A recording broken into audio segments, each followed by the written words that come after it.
Yəni elə fikirləşmə ki, mən səni unutmuşam. İndi gələcəm birazdan sənin yanına. Mən siz tamaşaçılar növbəti gözəl bir xanımımı sizin nəzərinizə çatdırmaq istəyirəm. Bu da ki, kimdir?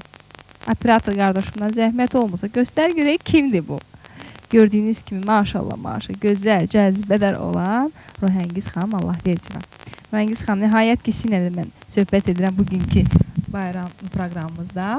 Yəni, bax, Lalə ilə söhbət edirdiniz. Mən də indi sizin dilinizdən gözəl bir təbriki diləmək istəyərdim. Mən də istəyərdim ki, tamaşaçıları birdən təbrik edəsiniz. Bəlkə bir ürək sözünüz var nəsə deməyə.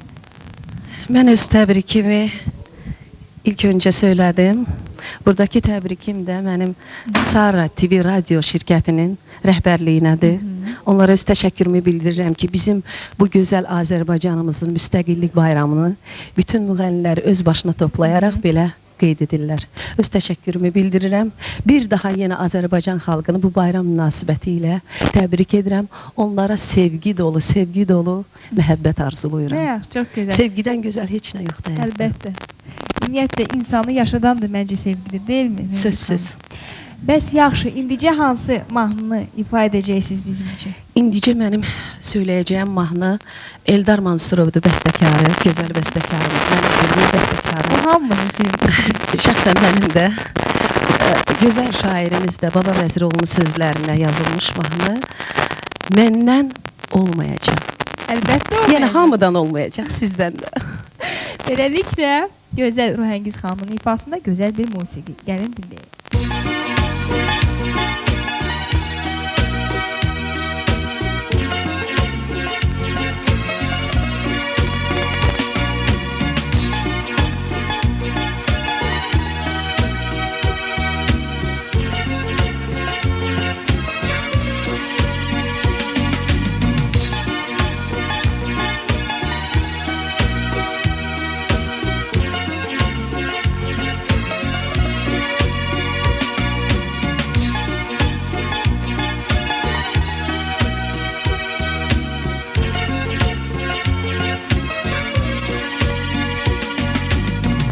Gece gündüz çırakla sen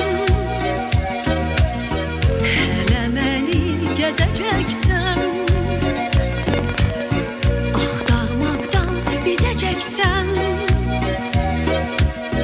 benden bir de olmayacak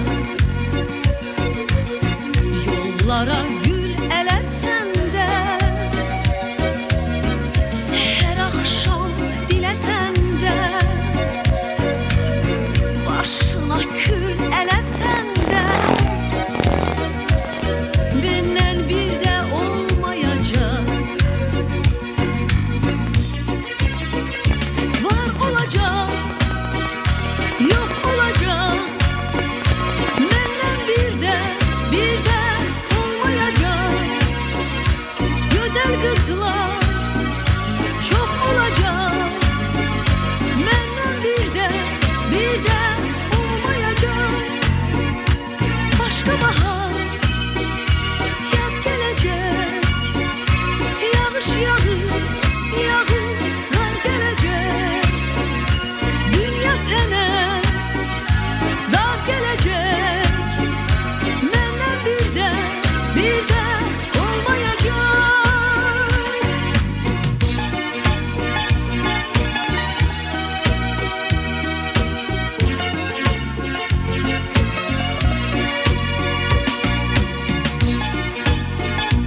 Müzik